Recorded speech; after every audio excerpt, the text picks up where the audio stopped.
అండి, నమస్తే అందరికీ. ఈరోజు రవ్వతో, గోధుమ రవ్వతో ఇటు చపాతీ కాదు, ఇటు దోశ కాదు, ఇలా మధ్యలో చేస్తున్నాను నాన్ లాగా. చూడండి, ఇది అరగంట ముందు పెరుగులు నానబెట్టుకున్నాను అనమాట. ఒక కప్పు, ఒక అంటే కదా 250 గ్రామ్స్ అంటే ఒక కప్పు. ఇది ఒక కప్పు రవ్వ వేసుకొని దానికి సగము పెరుగు, నాకు తగినట్టుగా పెరుగు కలుపుకొని ఒక హాఫ్ అన్ అవర్ పెట్టుకున్నానండి. నేను 40 మినిట్స్ అయిపోయింది. ఇది ఇప్పుడు వచ్చింది మిక్సీ పట్టుకోవాలి. తర్వాత చూడండి, ఇది మిక్సీ పట్టుకున్నానండి. ఇది రవ్వను బాంబే రవ్వ అనమాట. బాంబే రవ్వ తర్వాత వచ్చి పెరుగు. ఒక కప్పు బాంబే రవ్వ అయితే సగం కప్పు అంటే ముప్పాపు తగినంతగా మన ఇది నానెట్టుగా పెరుగు వేసుకొని పెట్టుకోవాలన్నమాట. ఇప్పుడు ఇందులో ఒక కప్పు రవ్వ వేసుకున్నాం కాబట్టి ఇది హాఫ్ కప్ వేసుకోవాలి. ఇది పావు కప్పు కాబట్టి 2 కప్పులు వేసుకుంటున్నాను నేను, అంటే హాఫ్ కప్ అవుతుంది. శనగపిండి అండి, బేసినాట చాలు. ఇప్పుడు వచ్చి మిక్సీ పట్టి మొత్తం కలుపుకోవాలన్నమాట. ఇది చూడండి, బేసినాట కూడా వేసి మిక్సీ పెట్టుకున్నాను. ఇప్పుడు 2 కలుపుకోవాలి. 2 కలుపుకొని ఇందులో ఉప్పు వేసేసాను ఆల్రెడీ. ఇప్పుడు సోడా వేయాలండి. ఇవన్నీ ఇందులో కొత్తిమీర సన్నగా తరిగి, పచ్చిమిరపకాయలు, ఇది క్యారెట్ తురుముకొని సన్నగా వేసుకోవాలండి. ఇది ఉల్లిపాయలు అవసరం లేదు. ఇది వేసుకొని, ఇది బేకింగ్ సోడా అండి. ఇది బేకింగ్ సోడా, తర్వాత ఇది కుకింగ్ సోడా అనమాట.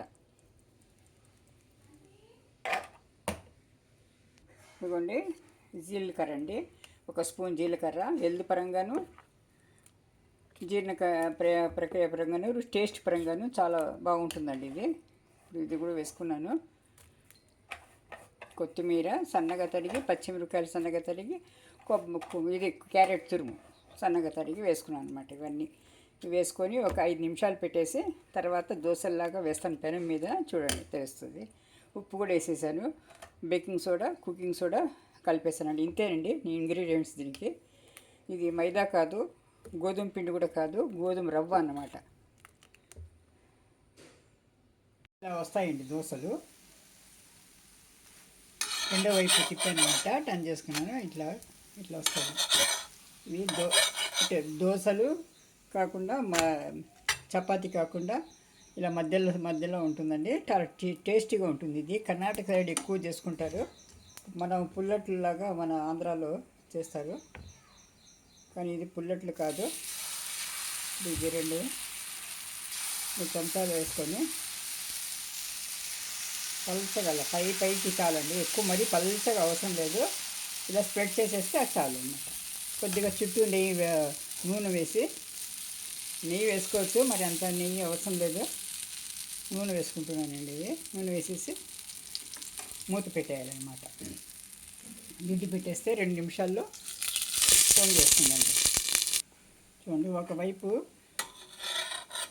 ఆరిన వెంటనే రెండో వైపు తిప్పుకోవాలండి.